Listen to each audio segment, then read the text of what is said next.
হলে যুব সমাজ বাড়িতে থাকবেন ইনশাল্লাহ। ওই জায়গায় রাজপথে তারেক রহমানকে অভিনন্দন জানাতে যাবে ইনশাল্লাহ। আমরাও থাকবো রাজপথে। ওই দিনই হবে নির্বাচনী জনসভা শুরু হবে।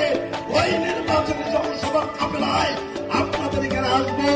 আমরা চাই যারা দীর্ঘ আন্দোলন সংগ্রাম করেছেন, যে আন্দোলন সংগ্রামে আমার নেতাকর্মীরা জীবন হারিয়েছেন, মামলা খেয়েছেন, তাদেরকে দিয়ে আগামীতে যেন জাতীয় সংসদের মূল্যায়ন দেওয়া হয়, এই দাবি জানিয়ে নির্দেশ।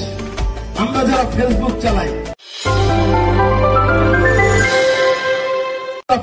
চালাই আপনাদের কাছে করজোড়ে অনুরোধ করব, বিএনপির আভ্যন্তরীণ বিষয় না লিখে আমাদের দলের বিরুদ্ধে মিথ্যা অপপ্রচার চালানো হয়। গ্রামের সহজ সরল মানুষ বোঝে না, তারা এটাকে বিশ্বাস করে। আপনাদেরকে অনুরোধ করব, আপনারা এই মিথ্যা অপপ্রচারের বিরুদ্ধে সত্য ঘটনা তুলে ধরবেন, বিশেষ করে ফেসবুকে।